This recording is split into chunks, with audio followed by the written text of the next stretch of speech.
Welcome to Matches at Matrimony, Chapter 4. I apologize for my cold, but I really want to play this game. I've been looking forward to it all week. So, last we left off, our cousin, Mr. Collins, had the hots for us. This is the Bad Girl Bingley edition, but I don't know, man. I don't know. We haven't seen Mr. Bingley since Chapter 2. If we don't see him in Chapter 4, we might need to widen our options a bit. All right, let's look at our stats. 20, 30 for wit, 16 talent, 24 kind. Very good. Okay, we're very kind, proper, and sensible. So we need more talent, wit, and willpower. Oh, nice. So we did some oration on Monday. We read on Tuesday. We went out for a walk, chilled with our neighbors, and read some more. Let's get into the weekend. Charlotte Lucas's mother, Lady Lucas, is our aunt on my mother's side, and owing to that and the relatively short distance of their estate from ours, it's a family with which we are particularly intimate.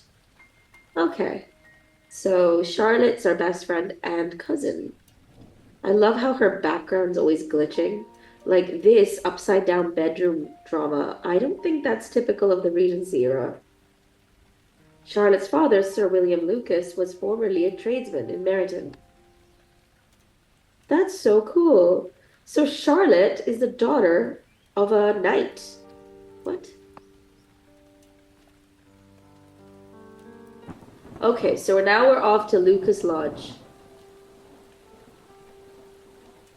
A very large party is expected to be in attendance, including officers from the militia at Meryton, Mr. Bingley, and his guests at Netherfield.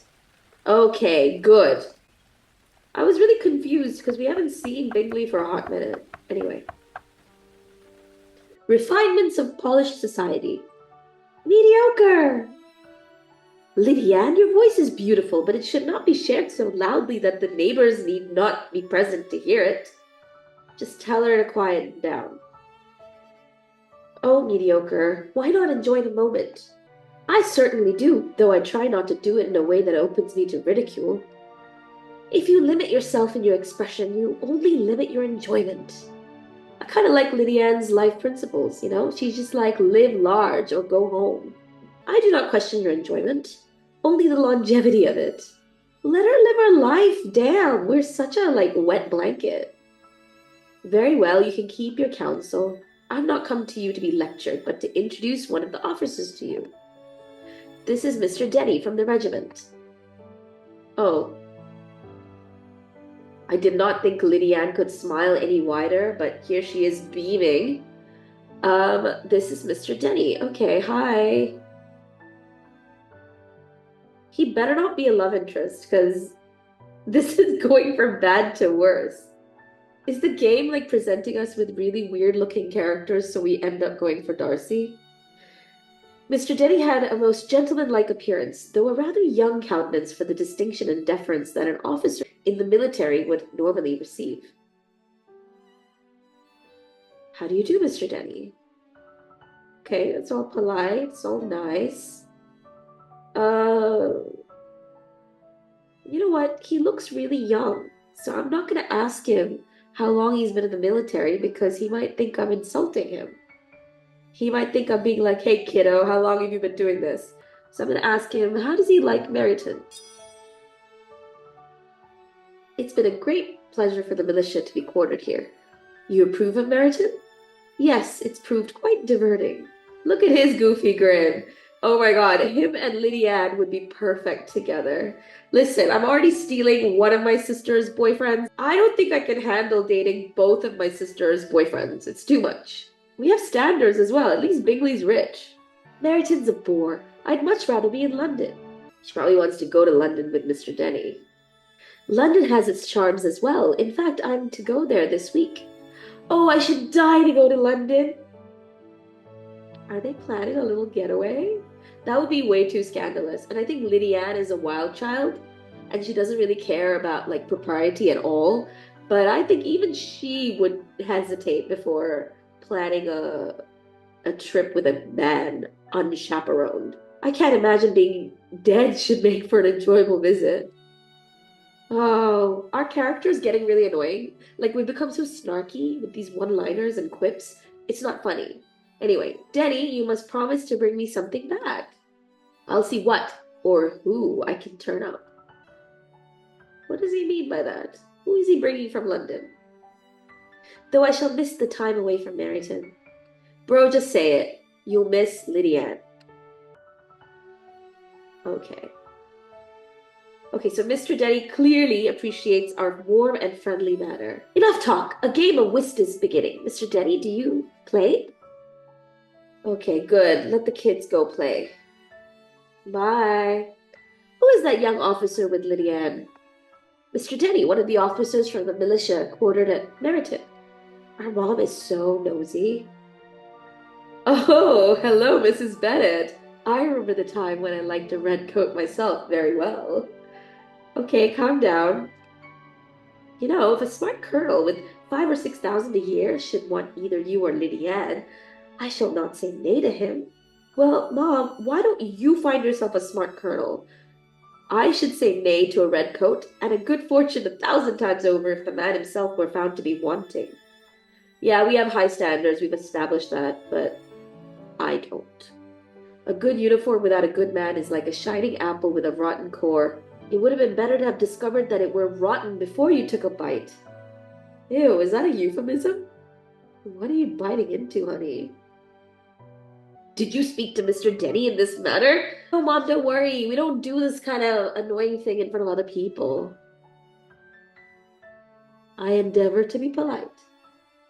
I believe Mr. Denny enjoyed speaking with me, and I with him. Oh, please, I don't want him to be a love interest. Please, no. Oh, God. Mr. Denny likes you more. What does that mean? What the heck's going on? Is Mr. Denny a love interest? I mean, what? What? Why? Maybe not. I don't know. The game made it sound like him and Lydia would be perfect together. But then the game made it sound like Bingley and Jane would be perfect together, and we're trying to steal him. But that's different. Mr. Bingley's our age. This Mr. Denny is some kid. Okay, anyway, let's carry on. Oh, hey, Charlotte. Oh, Charlotte's like, well, wait till you hear what I have to tell ya. Oh, that's all? Okay, so Charlotte's gonna open the pianoforte, and she'll probably want us to sing. Always wanting me to play and sing before anybody and everybody. If my vanity had taken a musical turn, you would have been invaluable. Oh. Are we gonna perform? Oh, Charlotte, I would never disappoint you. Of course I'll sing. Yeah, play a piece for the party. Why not? Very well. If it must be so, it must. We have been studying the arts like crazy, right? We've got a lot of talent, so we might as well flaunt it, you know? Keep your breath to cool your porridge, and I shall keep mine to swell my song. What is she talking about? As I prepared to begin, I looked to see a familiar set of eyes watching me. Come on, Bingley. What? Oh, it's Darcy. Mr. Darcy, I was sure, had been keeping an eye on me all evening. His very satirical eye giving me little pleasure. Though it wasn't a capital performance, I played well and in a pleasing manner. That is, our usual company would have found it so. Oh, don't tell me we're getting judged. And also, wasn't Bingley supposed to be here? Like, I'm only at this party to see Bingley. Like, where's Bingley? Plus, I wanted to show off in front of his sisters, you know, like, hi, we have talent. To the likes of Mr. Darcy, I was certain it only furthered his feeling of contempt. However, I could not determine why, if he thought so, he should pay particular attention to my playing. What had he truly thought of it?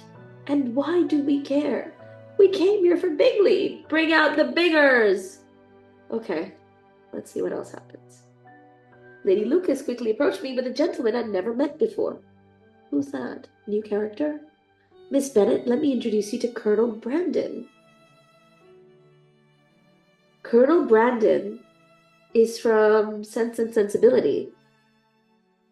Okay, the story's getting interesting. Finally, we're getting some characters not from Pride and Prejudice. So, let's go. It's a pleasure to meet you.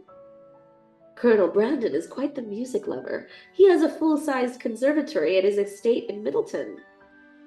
It's a small room, but the piano is of good quality. Though the piano cannot sound itself, of course. Yes, that's true.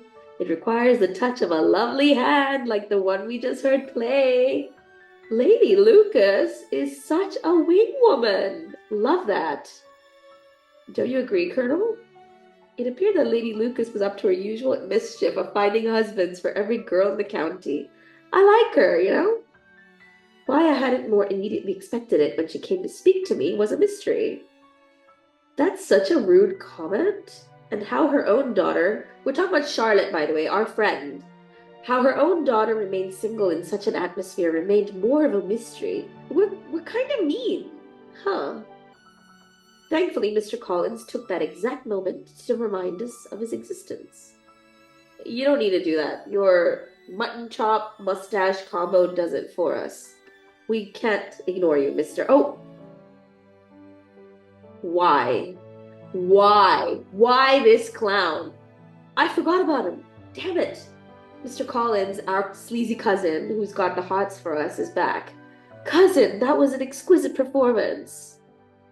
Thanks. If I were so fortunate as to be able to sing, I should have had great pleasure, I'm sure, in a blind... Oh, blah, blah, blah, blah, blah. Look at him go on and on. I consider music is a da-da-da-da-da.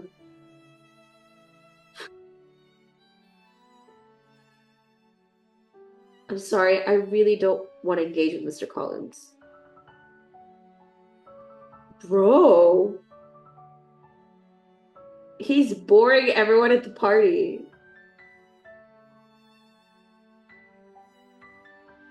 Mr. Collins, as always, found no lack of things to say, and Colonel Brandon quickly found the opportunity to take his leave. Only to be followed by Mr. Collins. Hey, at least Mr. Collins left us alone. In walking away, I thought I saw Colonel Brandon glance over his shoulder back at me. Perhaps my piano playing had found a new fan. Okay, so great news. Chapter 4, and how many love interests have we been collecting out here? We've got Mr. Bingley, we've got Mr. Darcy, who's, I guess, a default love interest. We haven't really done anything with him. Then we've got Mr. Collins, though I hate to admit it. Mr. Denny, maybe? The kid from the army? And Colonel Brandon. Nice. As Colonel Brandon left, I let my gaze continue around the room until it unexpectedly was met by Mr. Darcy. Had he been watching me the entire time? Sorry about my cold. It's ruining the vibe, I know. But the show must go on. Perhaps my talented piano had found me more than one new fan. Well, that seemed to go well, though I do wish the Colonel had not run off so hastily. Lady Lucas, anybody would have run off. Mr. Collins is like the ultimate mood killer. Like, boy, can that boy talk. How was the rest of your evening, Miss Bennet? I've quite enjoyed myself. There are many here to enjoy yourself with, and not a few attractions. The party from Netherfield seems particularly attractive. Yeah, but where's Biggers? I think the sisters seem a bit more well-pleased by themselves than by their surroundings. Oh, my dear, you shall never get a husband being so focused on things such as that. What about the men of the house? They're both quite handsome and quite rich. Wealth and handsomeness are regarded by some as the same thing.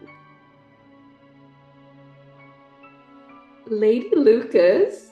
I love her. Okay, we stand Lady Lucas.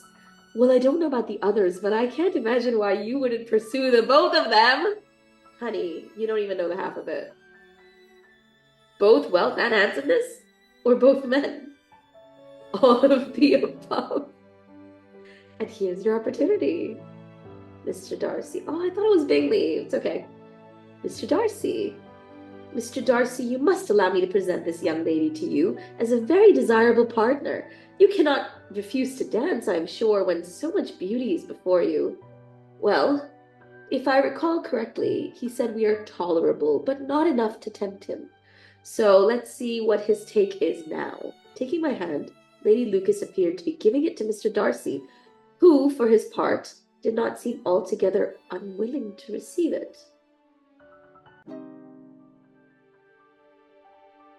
I don't want to dance with Darcy. He's a dick. No, I decline to dance with Darcy the Dick. I'm sorry, but I have not the least intention of dancing this evening. I would be delighted to dance with you, Miss Bennet. There, how can you object when your partner's so willing? Ha, Mr. Darcy is all politeness. He is indeed, but considering the inducement, it should be of little surprise, for who would object to such a partner? I would, and I do. See, there you go. I like her style. She's very direct, but polite. You know, like she told Mr. Collins last chapter, I don't feel well, gotta go. And to Darcy, she's like, no offense to you, bro, I'm sure you're great, but I have no intention of dancing, so enjoy yourself. Certainly no ill will be thought of you. Bye. Mr. Darcy's response was very strange. It was quite clear that my refusal had not injured my standing with Mr. Darcy in the least, though under most circumstances a blatant refusal such as mine would have been considered more than just a little impolite. Darcy likes it. Darcy likes it when we play hard to get. I would say that Mr. Darcy seemed positively surprised that I would not take the opportunity to dance with him. It's ridiculous. This guy's ego is bigger than the room. Like, he's like, a woman doesn't want to dance with me? Yeah, bitch, I don't want to dance with you. Perhaps his place as a distinguished gentleman has led him to expect a constant vying for his hand among ladies. It was curious to regard him in this light, as a man who had surely received many overtures from women, whose sole intent was to be called Mrs. Darcy, without any regard for the man himself. Okay. I can understand that. The thought was almost enough to make me pity him. Mr. Darcy's kind of rude because he's used to women pretending to be nice to him just to, get his title, get his money. Okay. I don't believe I've ever had an evening at my aunt and uncle's quite like the one tonight. Between meeting the new officer, Mr. Denny, and speaking with Mr. Darcy, I often found myself quite uncomfortable. And Lady Lucas's design to get me to dance with Mr. Darcy was quite unconscionable on her part, though her lack of knowledge of my particular disinterest in the gentleman will allow me to forgive her in this instance. Yeah, you better forgive her. Lady Lucas is my favorite character.